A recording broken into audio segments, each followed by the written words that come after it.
All right. Hey, everybody. Welcome to your Series 65, Series 66 review session. I'm Dave Meshkov, and it's great to see many of you back again. With me today is Marcia Larson, and she is a superb instructor who I know many of you have been in communication with. So today you're getting two for the price of one, and Marcia and I are both very excited to get the chance to talk together and share some insight with you. So, Marcia, what do you have to say about today's session? What do we got coming? Well, first of all, I'm very excited to be your co-host, Dave. It's always a pleasure. And it's great to see and have the opportunity to work with some of you that I've been exchanging email with.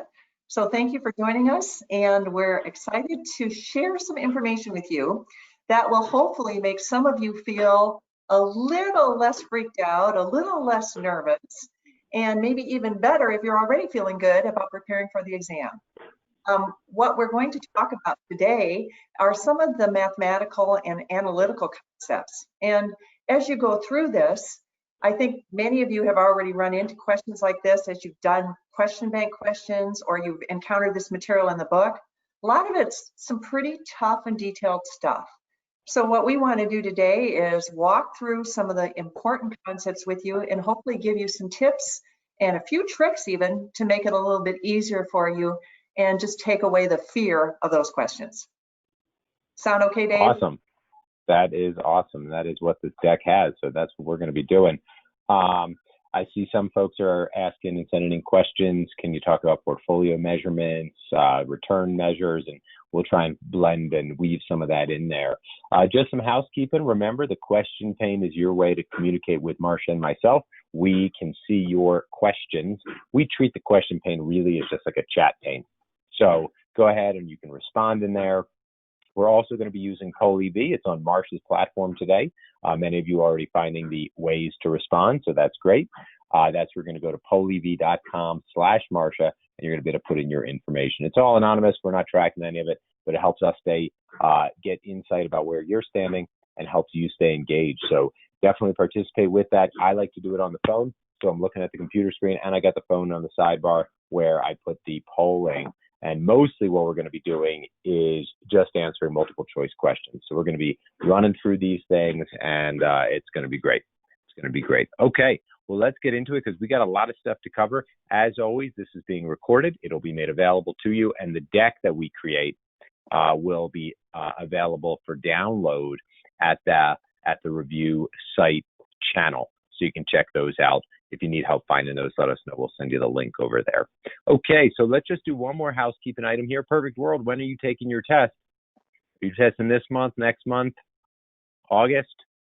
Let's see some of those responses come in. It helps people get warmed up, helps us understand what's the story here. Great. Okay, so we got a mix here. I see a couple on July 2nd.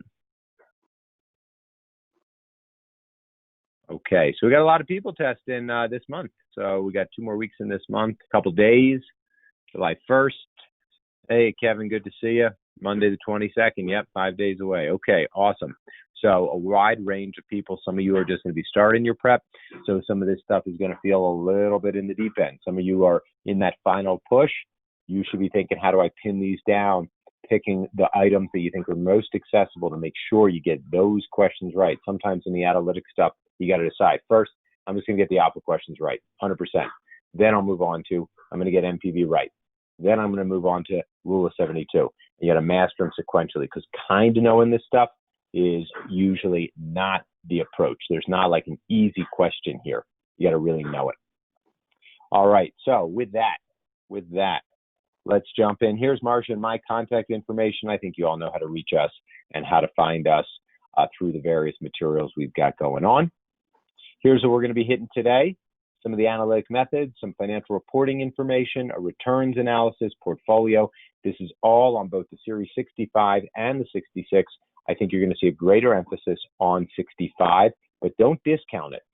66 has 5 economics and analytics questions, but this kind of stuff spills over into the investment vehicle characteristics section and some of the recommendation section. And so as we know the regulators do, they don't always, the actual exam doesn't always read true to that specific breakdown that they give you, 5 questions on analytics. You might just get 5, but you could see some more. And so it's great stuff to know here. All right, Marsha, why don't you kick us off now talking about beta, and Okay, you can I'll be happy to do that, jump Dave. on in. And, Great. okay, I second everything you said. One thing I just like to add on to what you were saying is some of you already know, I'm sure, although there are certain calculation questions that you're expected to master, many of the questions are more conceptual, and they're asking you more about how you would do the calculation or what type of calculation would apply. So make sure you learn that level first, and then if you can and you have the ability to understand and actually perform the calculation, all the better. That'll just get you much more certainty to that passing score. So let's talk about beta. And many of you, I'm sure, already have been introduced to beta. You have a good feel for beta as the measurement of volatility. And we're measuring volatility as compared to the market as a whole. So you need to know, of course, that beta of 1 means a security is tracking exactly with the market. So price is not impacted by market fluctuation if a security has a beta of 0. And we can also have a negative beta, as we'll see in just a moment. Now, one thing I want you to take note of, if you have, or if you are asked to name a security that has a beta of 0, a T-bill would be a good example of that security. A T-bill is an example of a security that's not all that impacted by the fluctuation of the stock market. So S&P 500 goes up or down, T-bills don't really care.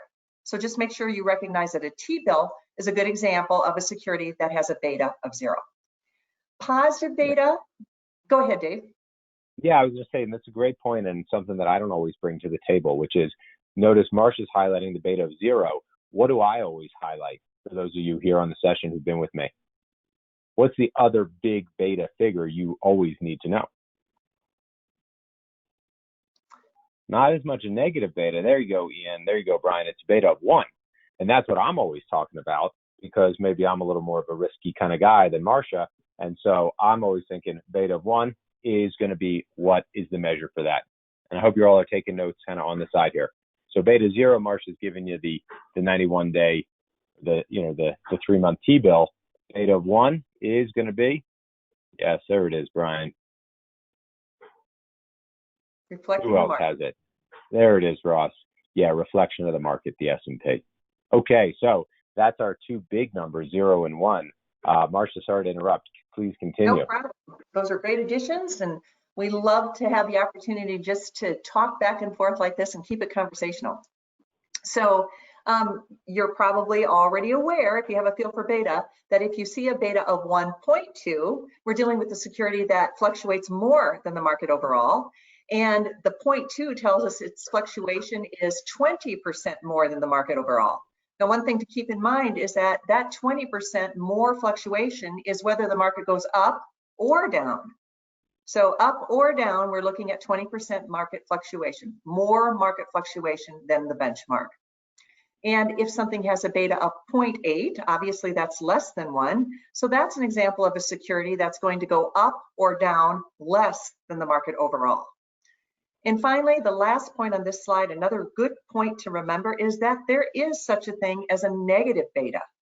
And negative beta is not talking about the market going down, as some people might mistakenly think. Negative beta instead is talking about a security that is going to move in the opposite direction. So if the market overall goes up 1 and something has a negative beta of -1, it's going in exactly the opposite direction of the market overall at the same level and rate. Anything to add there, Dave? Right. No, I think it's an interesting point here. So gang, as you're looking at this, beta of 0.8 is a positive beta, meaning we're going to see that correlation with the market, because that's taking us across the beta of 1 measure, the marketplace measure, the equity measure. When we cross below what Marsha highlighted here, the beta of 0, that's when we start flipping and moving in the opposite direction. As you think about this, tell me, what are some examples? What are the kinds of investments that you can think of that have a negative beta? Negative beta. What moves opposite the market? Amber throws in a ticker for me. I'm not exactly sure what the ticker was. Gold, there it is. Seeing a bunch of gold, seeing some commodities, loving that. An inverse ETF, yep, an inverse ETF will have a negative beta by design, of course. A couple of folks voting in bonds, which is a good answer. Tell me about the kind of bonds. Marsha teed up for you the T-bill, 90-day T-bill at 0. What kind of instruments are you going to see a negative beta on? Are you going to see it on the shorter duration, maybe the 30-day bill, or the longer duration, the 20-year, the 30-year? There you go, Jimmy. Yes, Ed. Yes, Ed. The longer the duration, the more negative the beta, because they move opposite the stock market. When we see a lot of concern in the stock market, when we see the stock market going down, that's when we start to see those bond funds going up, because what are investors doing? What do the investors do that are driving the returns up on those long duration fixed income products?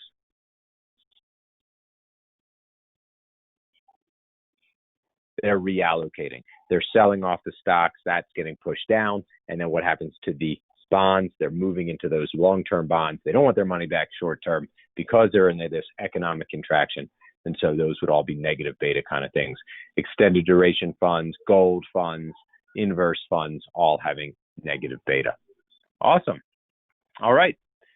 Shall we do a question on this? Oops, wrong one over here. Wrong one.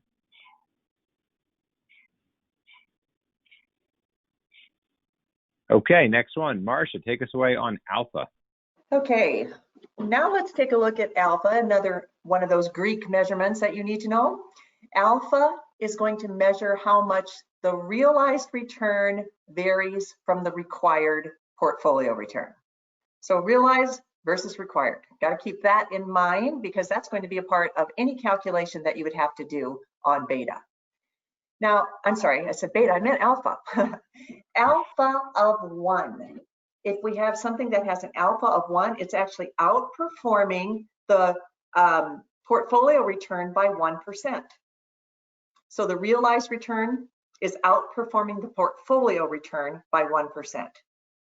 Whereas if you have a negative alpha, then you have underperformance. So in other words, the actual return is going to be less than the benchmark that it is being compared to. So what would you rather have in your portfolio? Positive or negative beta? Hopefully you're all chiming in. Yes, with positive beta. That's what we like to see. I wish all of mine were positive beta. Yes. Amber, yes, we want positive alpha. How would you all characterize, Marsha, let's see if people can write it in. How would you all characterize what alpha measures?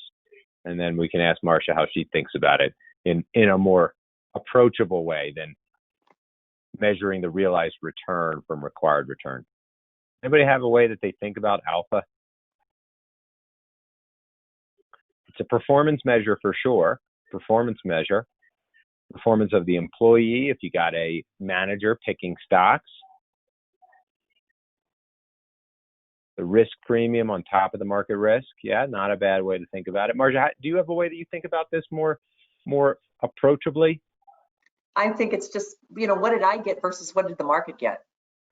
Yeah, and that's kind of what Ross said. I always think about it, what should this manager have gotten me given the risk that was taken? What should you have gotten?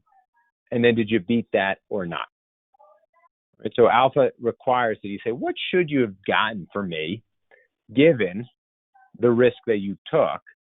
And then we compare that to what did you actually achieve? Did you get that higher level of returns because you took extra risk? Did you get lower returns, but that was acceptable because you took lower risk?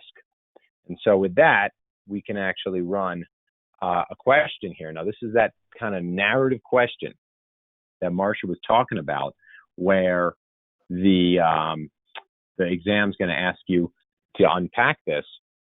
There's no numbers. There's no actual calculations. So take a look through here, and I want you to put your answers either into the chat pane or go ahead and put it into the poll EV. Poll EV is going to be for Marsha's, should be showing up right now. Let me just check. Yeah. All right, seeing some answers come in. I'm going to hide those responses for the moment.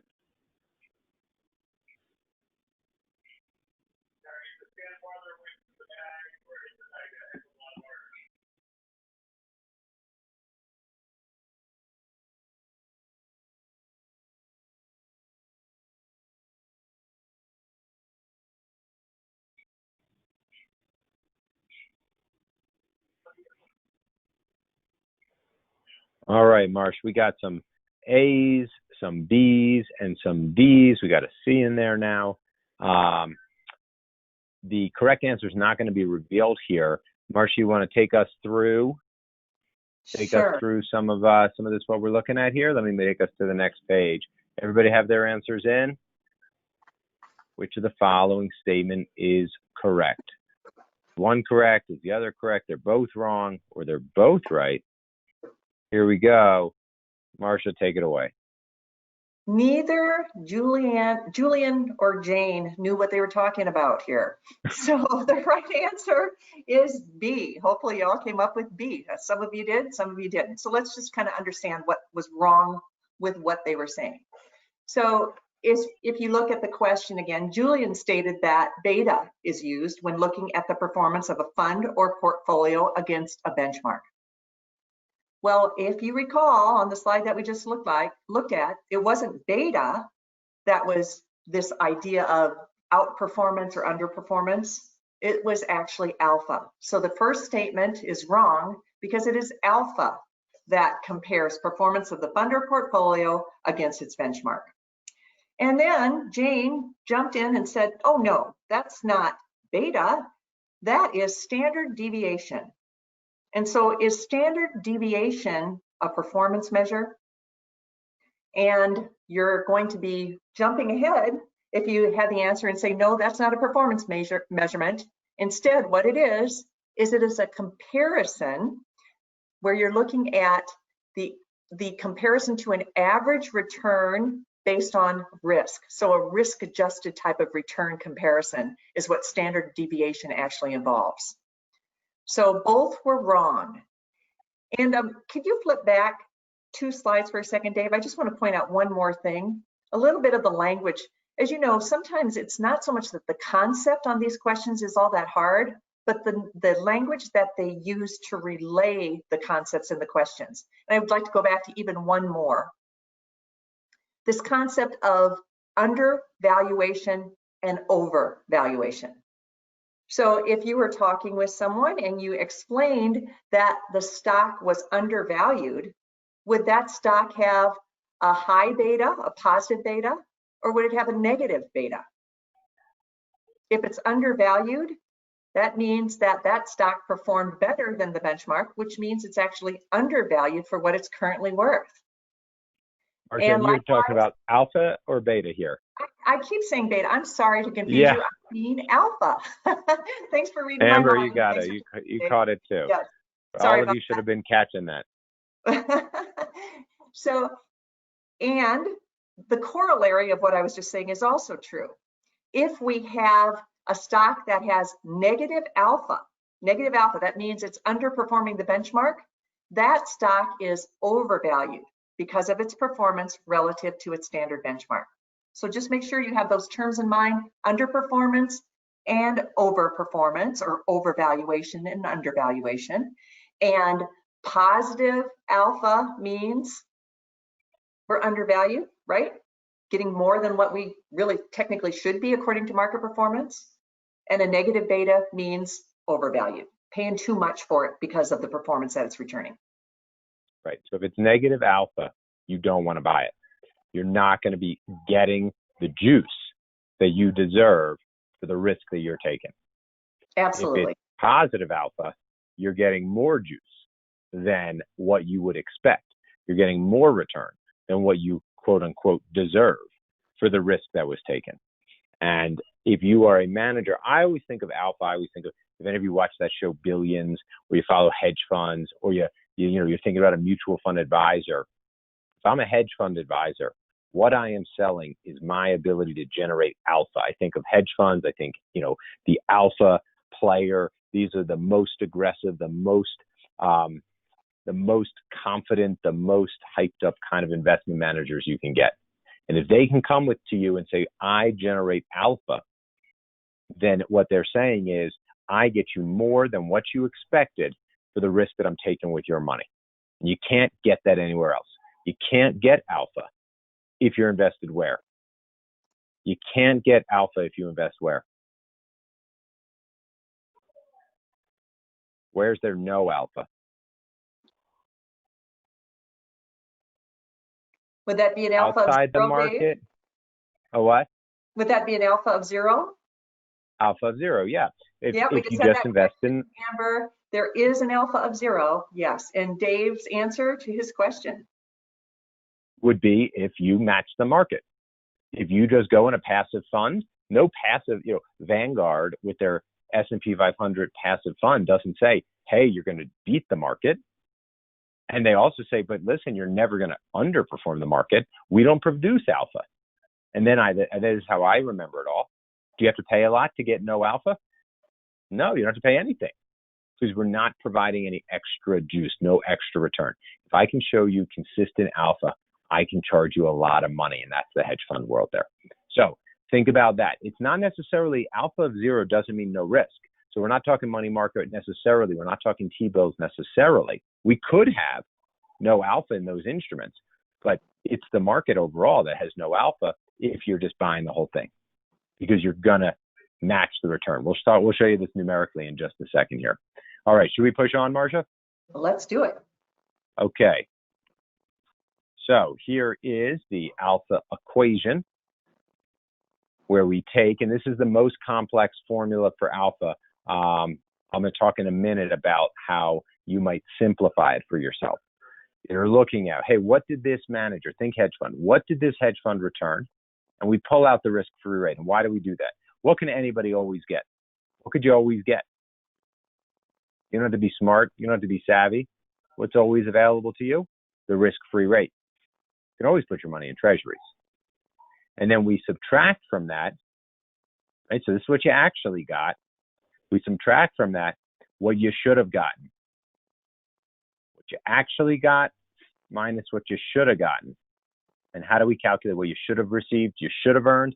Well, we take your market return minus the risk-free rate again. How well did you do, excluding the amount the Treasury should have provided to you? And then we amplify or reduce that. We increase or reduce that based on your beta, which says how much risk did you take versus the market overall. And so maybe we're jacking up what you should have gotten if you had a high beta, or maybe we're dropping down what you should have gotten based on the risk you're taking. And that's the comparison. So Marcia, you want to walk us through the slide here down below? Marcia thankfully used some nice clean numbers for us. Okay, yes, we wanted to make it easy so you can do these in your head. Just try to work these equations. One point is that if you have a question on alpha, the equation that you use may be a little bit simpler because the risk-free rate might be excluded. And if they don't give you a risk-free rate, don't try to make one up. Just don't plug in those numbers. So in the first example in our table, we have a portfolio that has performance of 12%, and there is no risk-free rate. And we have beta of 0.5, and our market performance is 8%. So if you look at the equation for that, where there's no risk-free rate, what we got was the 12%, that was our portfolio return. What we should have got, which is the second part of the equation that we subtract, was the beta, which is 0.5, times the market return. And like we said before, there's no risk-free rate to reduce it by. So simply here, we have alpha equaling 12% minus 4%. So our alpha is 8. This is what do you all think of this manager? If you were rating this manager, 1 through 5 stars, how many stars for this manager? Yeah, Brian's right on it. There you go, Ross. I mean, this is a amazing manager right here. Not only are we saying you were really conservative, you were invested in bonds and utilities, maybe some blue chips, but like you were playing it super safe. How do I know this investor is playing it super safe? This manager. What's my signal? Yeah, they only had a half beta. So we would expect when the market's up 8, listen, you only had to get us 4%, maybe you got us 5%, that would be great. What did this manager manage to do somehow? Got us 12. Beat the market by 50 more percent. That's bananas. But in any event, that's the numbers. And you'd say this manager did amazing. How much could this manager charge you? Huge amount, 30, 40, 50% of the gains, because they're capturing so much upside while simultaneously demonstrating a much lower risk. All right, Marcia, takeaway number 2. Okay. 17%. Brian says the way you get it is with insider information. That's one. Yeah. Brian, no, we characterize that as the edge. That's the edge that the manager had. Don't say inside. Okay, go ahead, Marcia. All right. The next one down, portfolio return of 17% sounds great. So let's take a look at the risk-free rate. There isn't one. So we're going to subtract what the market got, which is beta is 2, a little bit more risky here. And the market performance was 12. So we take our 2 times 12, and then we're going to subtract that 24 from 17. And what do we end up here? A negative alpha of 7%. So in this case, even though we had 17%, we were underperforming compared to the benchmark. Anything to add there, Dave? Well, what's this manager going to tell you in this sales pitch? What's the manager going to tell the investor? Yeah, I got 17%. Manager's going to say, how much did I beat the market by? 5 points. Pretty good, right? And what would the savvy investor reply? I beat the market by 5%. What are you going to reply? Yeah, right. What's your alpha? Yeah, you say, with all that risk you took, you should have gotten me 24%. You were basically going to Vegas with my money here, and you should have basically doubled it, and you didn't. So you actually didn't generate the returns that would justify the risk that you took. All right, very good, very good. Should we do one more, Marcia, or should we push on? Well, this one, the only thing we need to mention here, I think everybody can plug in the numbers, but just realize that this question does give a risk-free rate. So it makes the equation just a little bit more complicated because you have to subtract the risk-free rate on both sides before you conclude the calculation. And the way that I sometimes remember this and think about it is I say, we're not going to give any manager credit for earning what can be earned risk-free. So we pull it out of what they actually got. We also pull it out of what they should have got. And now we're just focusing on that incremental value that they're adding once we move into basically equities or into investments that are not risk-free. So we see another one where we have a good manager here. All right, let's see if you guys want to run some numbers.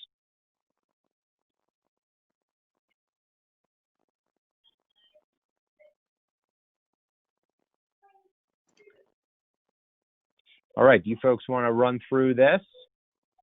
Marcia has given us some good figures here. What's the alpha going to be? And you should be able to pop it into the poll, or you can just fire it back to us on the chat.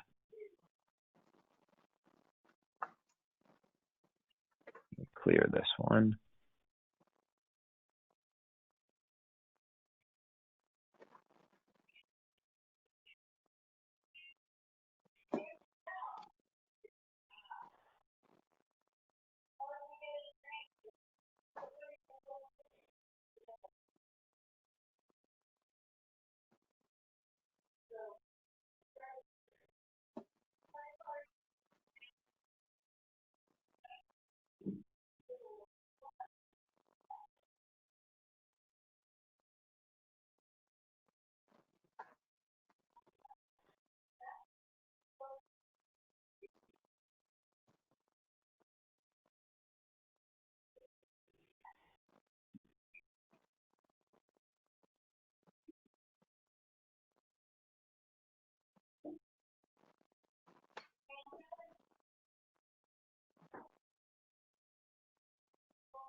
All right. Should we walk through this one, Marcia, here?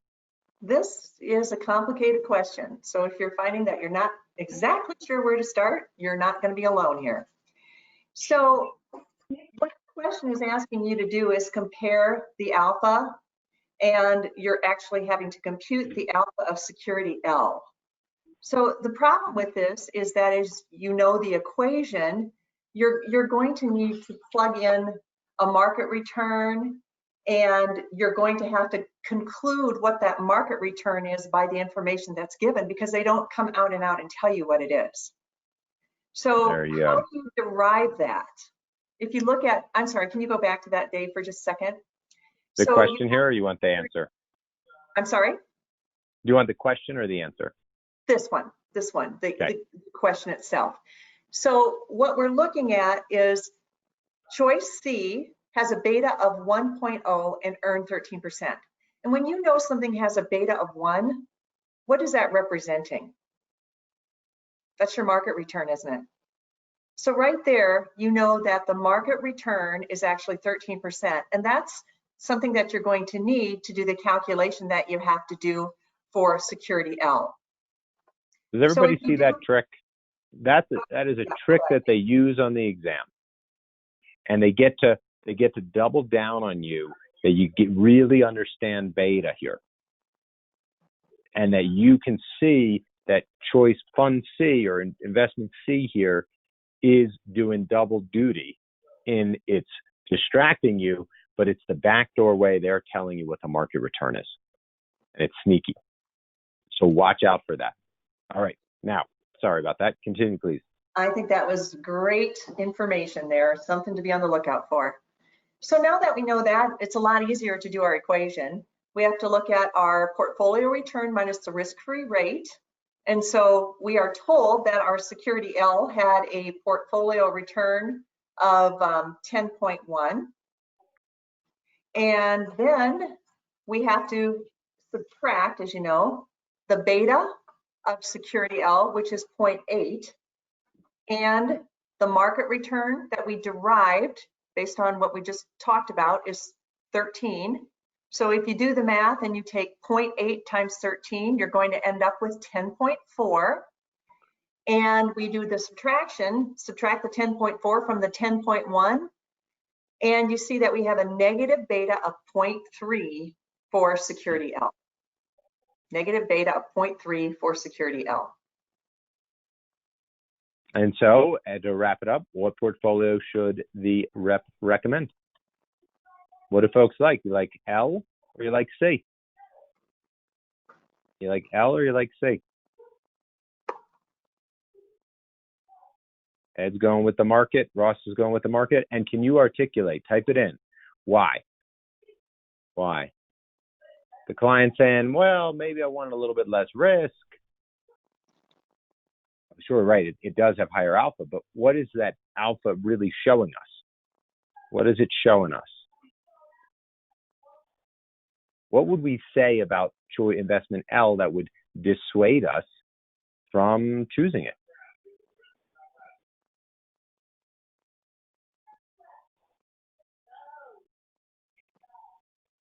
Yeah, it's the return that you're getting is too depressed for the risk that you're taking. If you're going to seek that 10.1% return, you could dial down your risk even more. You don't have to take beta of 0.8. You should be able to take beta of, for example, I'm doing it in my head, but 0.75. You should be getting less risk if all you're getting is 10.1. Because if you're going to go up to 0.8 beta, you should get 10.4. And so from a risk return metric, investment C offers a better risk return profile. But that being said, when the market's down, which one's going to be down further, L or C? When the market drops, which one's dropping further?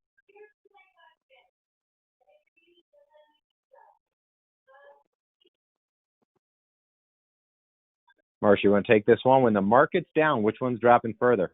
I see some good answers coming in. Ed and Amber, you're coming in with C. And I think the reason you're probably choosing C is because you see a beta of 0.8. Is that right? Remember Beta that 1. when the market goes down, you're going to have Beta. Go ahead, Dave. Yeah, beta of 1 for C. Oh, I'm as sorry. opposed to the point. L. Yes, but L is the one that has a beta of 0.8. And so that one's Right. going to go down less. Yeah.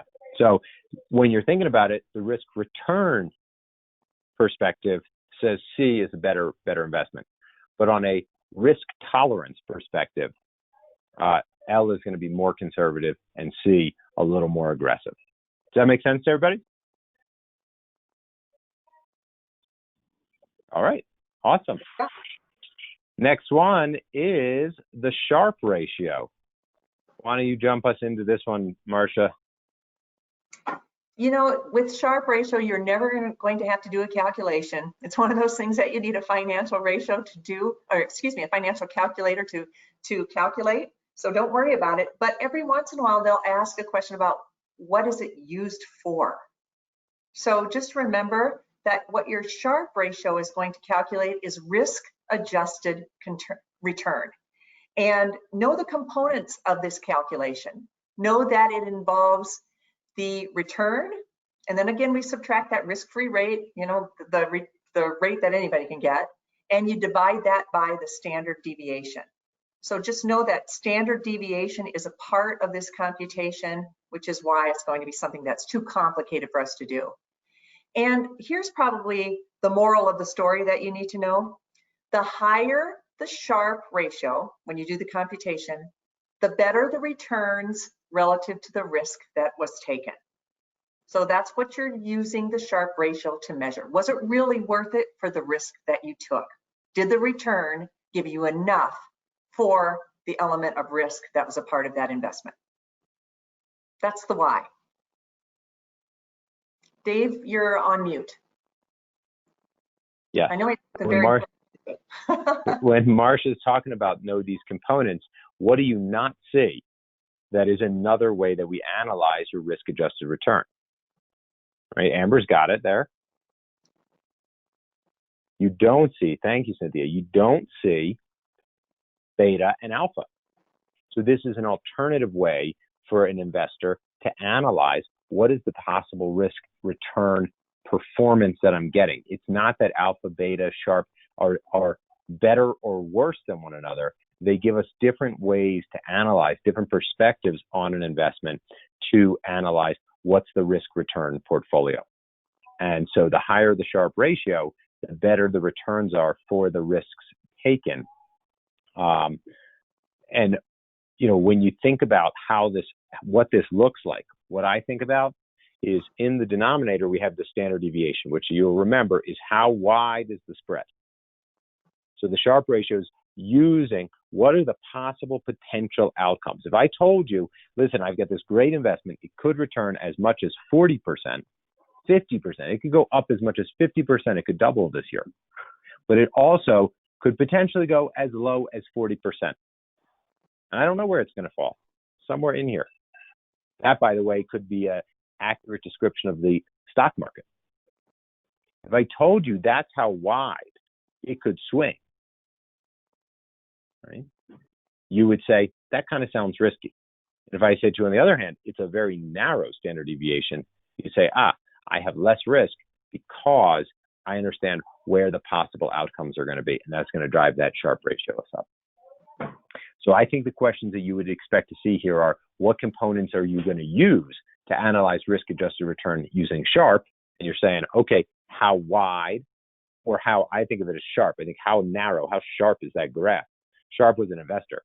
So if I can reduce those standard deviations, make it really sharp, then I'm going to have a really good risk-adjusted return. A really wide one could be a problem. And I think the question, yeah, go ahead. Go ahead. I was just going to say another thing that they seem to look for in some questions is, are you looking at unsystematic or systematic risk when you're doing this comparison? Just remember, it's the risk of the market overall, which is the systematic risk component. So in doing the comparison, we're comparing to systematic risk. All right, let's see if we have a question here. Here we go. Oh no, we're moving on. Right, because we're not going to run calculations, but recognize we're not going to be comparing you specifically with your beta or your alpha. That would be a different risk-adjusted return. Okay, here's some other return analyses. Take us through the expected and the real returns. So as you're reading a question, again, they're using different terminology as they're asking about different returns, and you need to clue right in to what the difference in these returns are. And so the first one, the expected return. The expected return is simply, what do I think I'm going to get from this investment? And in calculating it, if they ask for the computation, what you have to remember is you always take out what everybody else could have gotten, which is that risk-free rate, the T-bill rate or some other government rate. So the expected return is the actual minus the risk-free. The real return, anytime you see real return, what you're having to do is reduce the return by any inflation. So in other words, as we have inflation within the economy, we know that that eats away at the purchasing power. And so we want to reduce what the actual was by the fact that inflation is running rampant, or there's some degree of it anyway in the economy. So anytime you see something about real return, don't forget to subtract the inflation rate. And remember, the CPI, the Consumer Price Index, that's the most prevalent measure of inflation each period, each quarter, each year. So CPI, anytime you see something about it, it's usually used in conjunction with calculating the real rate of return. So not overly difficult concepts, just concepts that you need to remember and differentiate between. So you see a question, we'll give you a second to address this one. Which of the following has the highest real return? Hopefully now you sharpen your thinking and you look at real return in a different way if you didn't already know this concept. Yeah, just, throw them right in the chat pane there rather than the poll EV, just because we're not so many people, and just pop it right into the chat pane there. All right, good. Seeing lots of B's. Seeing lots of B's. I'll make this bigger. We'll just get rid of the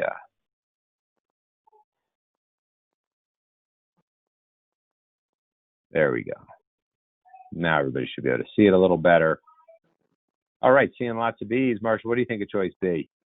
I like choice B, Dave. Yes. What I would want. Because what choice B shows is that after you subtract out the amount of inflation, you're actually getting to keep more than you are with any of the other choices. So we have a real return of 4. As you compare that to some of the other investment choices that had a higher actual, again, the real is the one that's meaningful because of inflation. Do you have a way that you remember the real return, Marsha?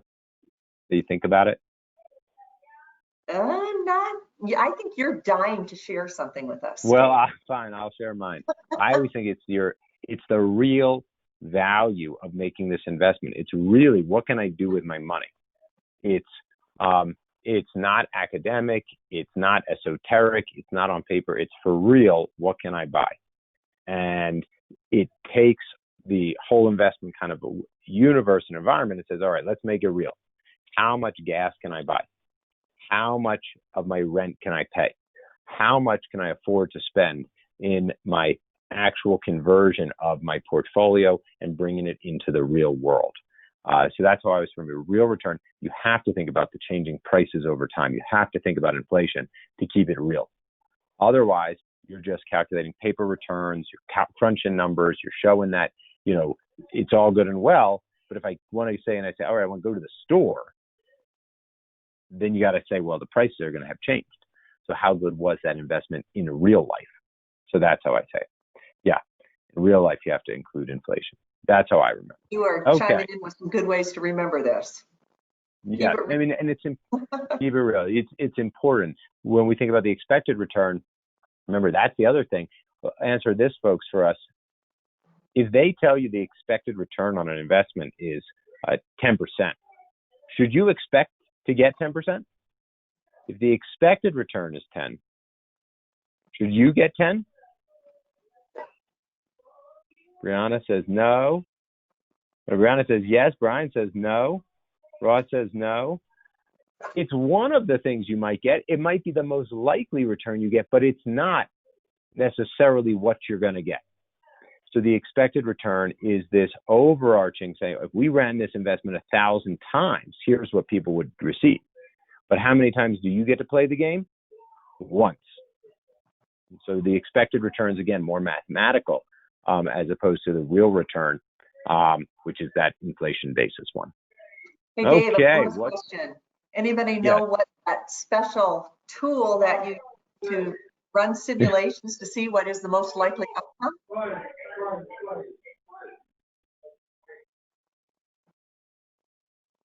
Black-Scholes, that's options. Where that's a similar pricing one, but that's for options. Yeah. There you go, Cynthia. Very good. Monte Carlo simulation that gives you the confidence likelihood of something. You want a 90% or 95% confidence. You can run the Monte Carlo simulation to come out with possible outcomes. And that comes from, the Monte Carlo is coming from that casino undertaking, right? James Bond goes to Monte Carlo. If you play blackjack enough, the expected return is the house wins. But you could play and you could win, right? Which is not what on average over the long term we would expect. That's where the name comes from. So Monte Carlo, it's to say, let's play the game 1,000 times, 1,000,000 times, we'll see what happens. Okay, how about the rule of 72? We got about 15 minutes, Marcia, so we'll try and push through this one, and we might reserve some questions for next week, folks. I know some of you are testing this week, but we will reserve some of this deck for next week and continue with it then. All right.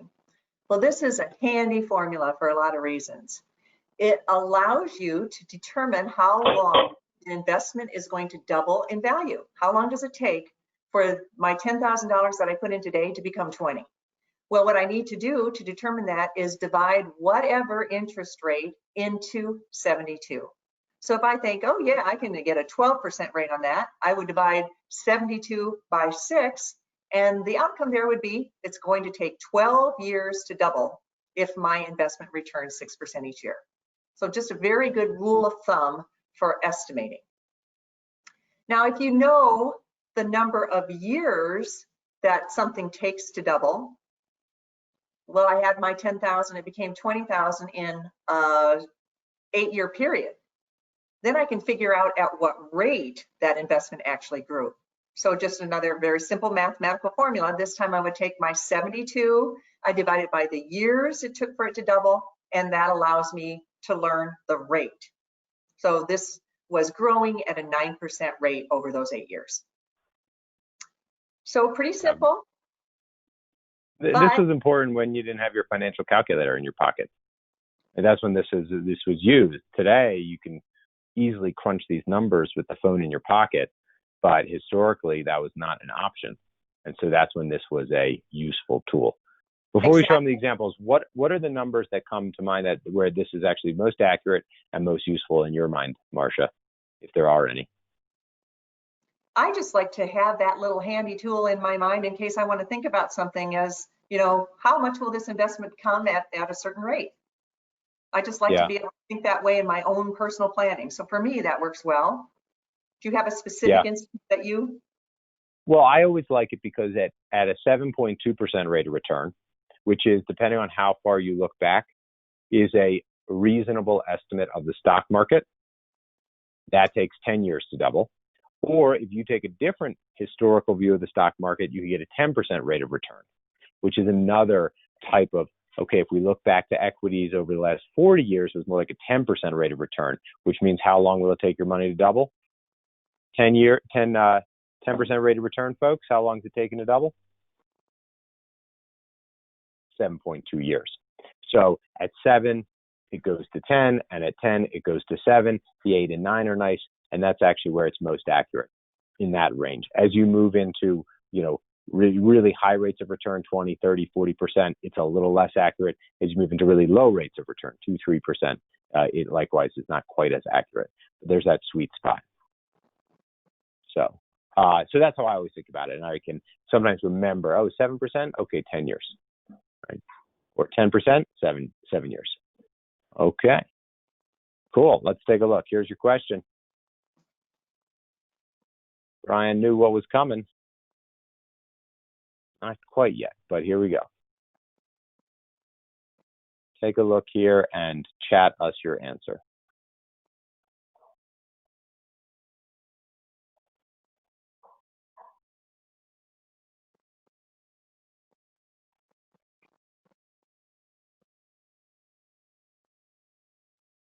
All right, so just pop those in once you've done some math. Okay, good. Nice, Ross. Nice, Ed. Amber, looking good. Thank you, Brian. And in the interest of time, because we want to be sure we cover one more after this, let's take a look. Marcia, where do we land? It was C. So this one was pretty straightforward question. All you do is take the 72 by the years it took to double, which they told you was 12. So that meant that we had approximately a 6% rate of return over those years. Right. And so we started, and then if you grow at 6%, and if you wanted to test it, you could. You put it in top 10,000 into your calculator, grow at 6%. You press enter 12 times. That last year, you're going to be right around 20K. Not exactly, but right around it.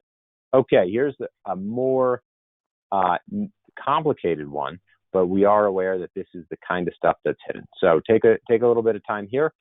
See if you can tell us the compounded annual rate of return for this question. I'm going to punch some numbers in on my phone too.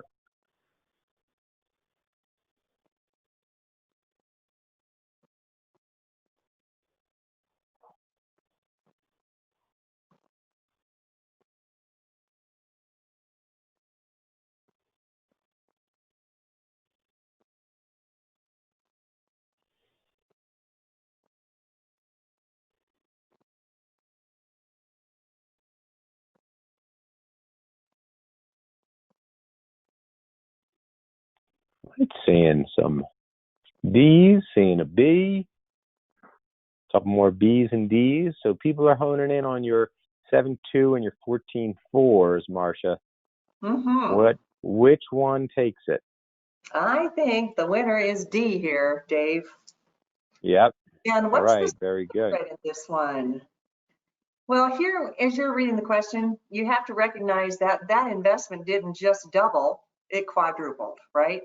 So it started out as 5,000 and it ended up as 20, which means it took 5 years for it to double, and then it doubled again. Everybody see that? Be on the lookout for that concept on the test. That's a frequently asked test question and test concept. So now that you've seen that it's quadrupled, what does that mean to you in terms of the rule of 72? Well, what you need to remember is that it doubled in 5 years and then doubled again. So all you need to do is divide 72 by the 5 years in which it took to double. And if you do that, 72 divided by 5 comes up with D. Our winning answer was D, 14.4%. Dave, you probably have some great insights for how you think through this. Yeah, I always am watching out for this one. It catches people. So you can always do a reality check. And I'm just pulling up my calculator here on the phone. Let's see if you guys can see it here. Okay, so you can kind of see it. This is how I would check my work on this. Make sure you get these right. So you're saying, all right, we put in $5,000 to work, and it grew at 14.4%. That's my belief. That's my answer choice. So it's going to grow at 1.144. So I add that first one before the decimal to include the principal growth. So that's going to tell me what is 5,000 growing at 14% worth after 1 year, 2 years, 3 years, 4 years, 5 years. I'm pretty darn close to doubling in 5 years. 6, 7, 8, 9, 10. I've now gotten close to the 20,000. That helps me understand that, yes, I've made it as a correct answer. And so you can just check it there. Oh, sorry, you lost it. You can check it, and that's going to help you see, did the investment at the rate of return I selected actually double? You see how quick it is. And if you just press enter, it applies that same growth rate again and again and again. So even if you had to do 10 years, it's very quick. If you're totally at a loss, you can just plug and chug. You can just say, okay, it's $5,000 and growing at 25%. After 10 years, reach 20,000. And you'd see, no, it actually blows way through it. So you can just crunch them all if you want. I think it's better, use the rule of 72, then do a reality check, get these ones right. It's worth the minute it takes to confirm that. So that's what I got there. Let's see, we got 5 minutes, Marcia. Is that enough time to at least introduce net present value? Sure. I think we can give everybody some key takeaways about some things to look for in net present value questions. So yes, by go ahead. what are we dealing with net present value? We want to look at the difference between the present value of the investment and its future value. We want to bring that together here. And there's a couple of just key things to remember. When you're calculating net present value, it's a dollar amount. It's not a percentage. It's actually a dollar amount. And the tool that you use, or the discount rate that you use, is known as the internal rate of return. So sometimes, like we've said before, you're not doing the calculation, you're just asked, how would you use the calculation? Remember to equate the IRR, the internal rate of return, as that discount rate that you use to calculate net present value. So what we're looking at in this little diagram is a future value of 1,000. And then if we apply the discount rate or the internal rate of return, we can determine what we have to put in today to get to that point. That costs us. So wait, I have to jump in, Marcia, because I added these little graphics and numbers. So folks, what is the internal rate of return? You wouldn't probably be asked to do this, but we're gonna press you. That takes $500 today, and in 10 years will be worth 1,000. What happened to that money? What is the discount rate that will bring it back? Are you suggesting that there might be a rule of 72 application here? Yes. What will cause $500 in 10 years to double? It's one that I said is a really interesting, fun number to keep in mind. There you go, Brianna. Yeah, and I think you just raised a great point. This is a test way of saying, hey, you don't have a financial calculator, so what tool do you have? Yeah, exactly. Yeah. So that's showing us that if the internal rate of return or the discount rate was 7.2%, we know that $500 doubling to 1,000 over 10 years is approximately a 7.2% rate of return. We would take that 1,000 in 10 years' time and bring it back to today's value, and then we would compare it. We would compare that future value over here to the $500 investment. Because if the rate of return was 8%, for example, then your money would be better off in some other investment. If you're telling me you could get 8% elsewhere, should you put your money to work in this project with its 7.2% rate of return that you knew through the rule of 72? You tell me I can get 8% elsewhere. Should you do this project and buy this lemonade stand? Yes or no? Correct, Brianna. Correct, Brian.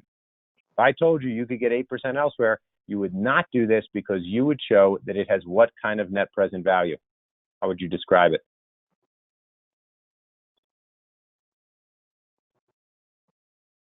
As negative net present value. Negative net present value. Because your money would be better off somewhere else. If I told you you could only get 6% elsewhere, should you go for this investment?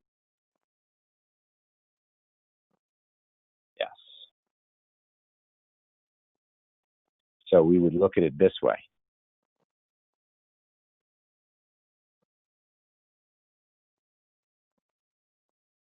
The present value at 8% might be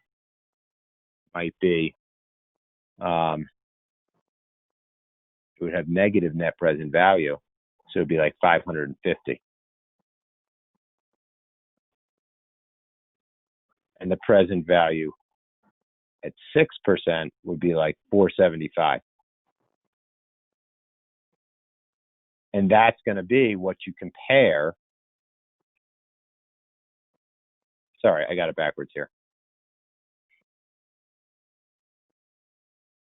That's what you would compare to the cost. So what do you all think? What's the NPV here that Marcia was telling you? What's the NPV here? At 6%, this thing generates $50 of present value to you. So you should do it. If that's your rate, it generates negative $25. So you shouldn't do it. You should put your money, put your $500 to work somewhere else, and it will grow it up to more than 1,000. And if the present value was 7.2, then what do you end up at?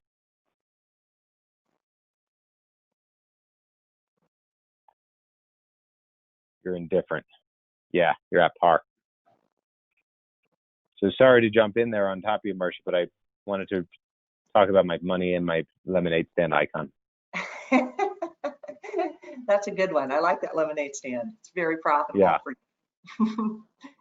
No, so I think sometimes the question is simply, do you want to have in a highly, here's the question I was thinking of. Sometimes they just ask you, in a highly efficient market, what would you expect to see? If it's a highly efficient market, you're going to expect that your present value and your cost would actually be the same. So your internal rate of return is equaling your actual rate of return. So 0 of net present value means you have a highly efficient market. But if you have a positive net present value, that's a good thing, right? If you're doing your discounting and you come up with a positive net present value, that's an investment that you're going to want to invest in. But if it's a negative net present value after you've done your calculation, then it's not going to be one. You would be better off, better served by going elsewhere, trying something different. So just remember how to read. Do you want positive? Do you want negative when it comes to net present value? You want a positive number. Right. And that means you should do it. Pardon? Right. And if you have positive net present value, you should do it. That's right. That's right. And do remember, just as we looked at this illustration, it became very clear that what we're talking about here is time value of money. So if they're asking about the computation and the measurement, one of the unique features of net present value is it does incorporate the time value of money. Yeah, and I think you can think about that, because if I told you this doubled in 3 years, you'd say, wow, that's a really good rate of return. But you'd pay a lot more to double your money in 3 years than you would if it took 10 years, because that growth is going to have to happen so much faster. There you have it. That's a good start on an intro to net present value. Yeah, so next week we will pick it up here. We'll reintroduce this concept because it's a complicated one, and then we'll do a couple of questions on net present value, and then we have some working capital, some balance sheet items, PE ratios, also from the income statement and balance sheet, and then we'll wrap up that one in the next week time. Anybody have any final thoughts, comments, questions? All right, a couple of you are testing this week. Let us wish you the best of luck. Stay focused, jump into those flashcards, jump into the other material and content we've got in the real exam. Be calm, be confident. Don't change your answers unless you really know why. And keep up the diligence. Marcia, any final thoughts? No, very good advice from Dave as always. Really fun to get to work with you today, and I'm looking forward to next week. And as Dave already said, wish you the very best, those of you that are testing this week. And good luck to all with your studying. Stay diligent. All right. Good night or goodbye, everybody. Have a great rest of your day. Bye-bye. Bye. Thanks for joining.